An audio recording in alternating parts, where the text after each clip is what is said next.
it is time to switch things up a little bit and check out a new type of the attack called brute force attack. Unlike the previous attacks, which were vulnerabilities, information disclosures, or misconfigurations, right now we are going to perform something that will be more of a presentation of the attack than the attack itself, since we're going to cheat a little bit. But before I tell you how we are going to cheat, let's first explain what are brute force attacks. Well, brute force attacks is you sending a lot of different information to the target in order to figure out what information is correct. Now, you could be wondering, what do I mean by sending information to the target? Well, this can be anything.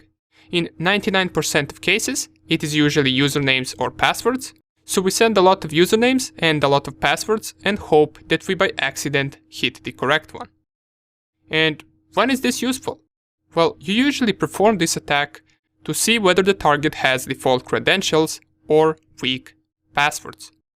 These type of attacks will work, for example, if the target has a password that has a small amount of characters, or if it is very easy to guess. For example, password123 is very easy to guess, but it is also one of the most used passwords in the world. In this case, we know that the MSF admin and MSF admin is one account on the target machine. So we will use those credentials to log in to the SSH. In that sense, this will not be a real attack, since we will be putting those credentials in two different lists. One list will contain usernames, and other list will contain passwords. Then we will run the brute force attack, and you will see it will automatically go through all of the usernames and passwords in those lists, and it will manage to find the correct ones, which are MSF admin and MSF admin. Let's do it. To perform this using Metasploit framework, we're going to use an auxiliary module that is used for SSH login. If we search SSH right here, we will get a bunch of the results, but the one that we are interested in is all the way up, I believe, and it is this one, auxiliary scanner SSH/SSH login. Let's copy the auxiliary module name, and let's type down here use and paste the module name.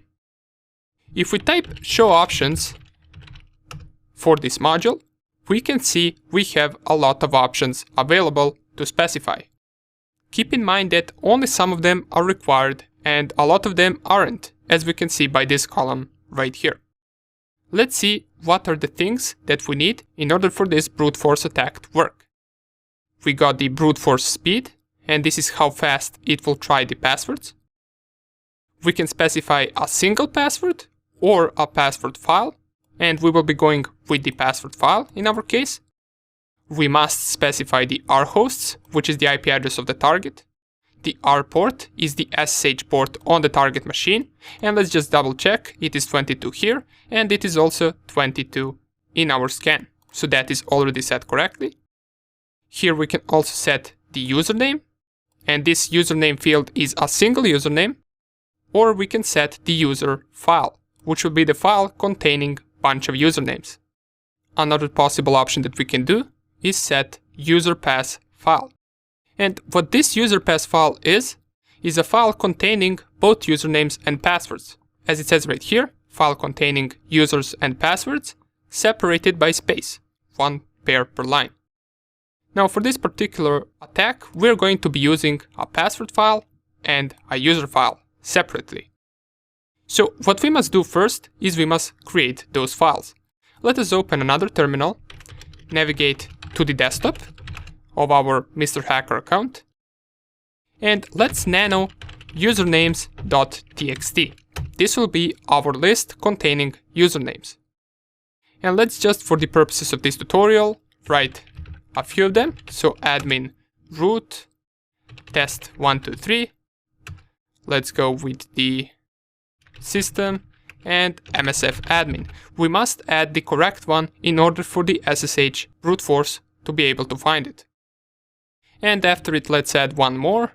Let's call this one admin123. So this is 6 usernames. Of course, in a real-life attack, you would be using much bigger lists. But for now, for the purposes of this tutorial, we will create these small lists and see whether it will work. So we got our usernames file right here, and it has the correct username specified. Let's save it.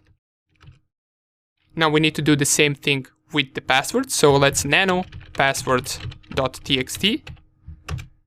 Here let's type password 123, hello world. Let's also type msfadmin, which is the correct password, and we know it at the moment. And at the end, let's type test1234. So here we have 5 passwords, and one of them is the correct one. Let's save this file. And if I type ls, we should have both of the files in our desktop directory. Let's specify them right here in our options. So the password file must be the entire path to this passwords.txt. So we must specify the entire path. To check out the entire path, I can type print working directory inside of the desktop directory and copy this.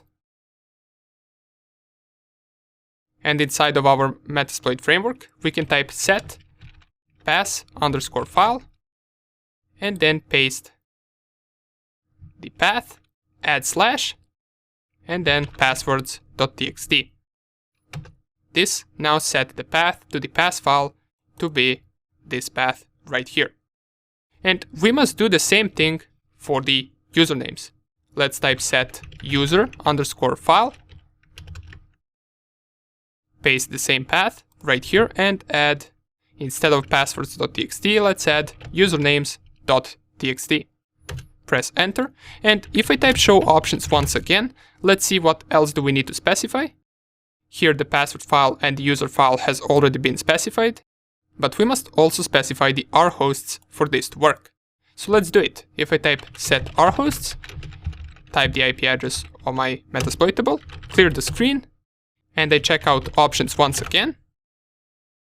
All seems to be set. We will leave the brute force speed to be 5, which is the fastest.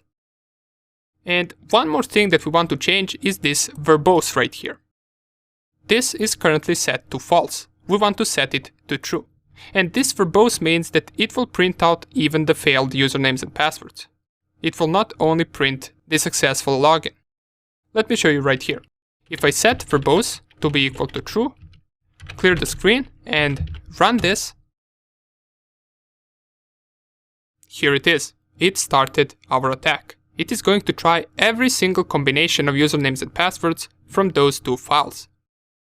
Now, you might notice this isn't going that fast, and it will print out all of these failed passwords until it reaches the combination of msfadmin and msfadmin, as both username and password.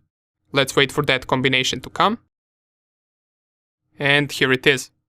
We found the correct SSH username and password. Once it prints out this success rate here, this means it found the correct username and password. And you can just Control-C this if it didn't stop in order to stop the brute forcing. Now, I know what you're thinking once again. This is not a true attack, since we added username and password to the list. But once again, remember that you would do this for the weak credentials and default passwords. And of course, in real attacks, you would be using much bigger lists than these that we created right here. And many of those bigger lists we can find inside of our Kali Linux machine. However, more about them later. For now, we just tested it out to make sure that this brute force attack works. We can also see right here, it opened the command shell as soon as it found the correct username and password. But if you press Ctrl-C or you waited for this to finish, it doesn't seem that we can execute commands anywhere. We just went back to our auxiliary module right here. We are not inside of a shell. Well, once something like this happens, Metasploit saves the shell in the background so we can still enter that shell. To check out all of the available shells that we currently have established, we can type the command sessions. And here we can see we got one shell over SSH to the IP address of the Metasploitable. To enter inside of this session, we can type the command sessions -i and then the session ID. In my case, it is 1, and it will probably be in your case as well. So if I set here sessions I1, this will start interaction with this shell, and it will open our shell right here. And you can now execute the commands as usual. Who am I will tell me that I'm MSF admin. If I want to become the root account, I type sudo su, type in MSF admin password, and I type who am I once again. Now I'm root account. Another way that you can establish SSH connection once knowing the username and password is like this. First, let's exit out of this, exit out of Metasploit framework, and now that we know the username and password of the SSH, we can open our terminal and type SSH MSF admin, which is the username, @ and then the IP address of the Metasploitable, which is 192.168.1.9 in my case. If I press here enter, it will ask me this question: are you sure you want to continue connecting? I want to specify yes right here. And it will ask me for the password for this specific account. And we know that the password is MSF admin, so I will type it right here. And here it is. We opened the terminal of the Metasploitable. If I type who am I, we are MSF admin. And that would be about it for the SSH brute force attack. Don't worry, real brute force attacks we will perform later regarding website login forms and Wi-Fi cracking. This video was just to introduce you to the concept of brute forcing. If you were to exploit a target like this in real life, it would be considered weak credentials or default credentials vulnerability, and you would of course write it down as a critical vulnerability. Great, that is another vulnerability covered. Let's go and hunt the next one down in the next video.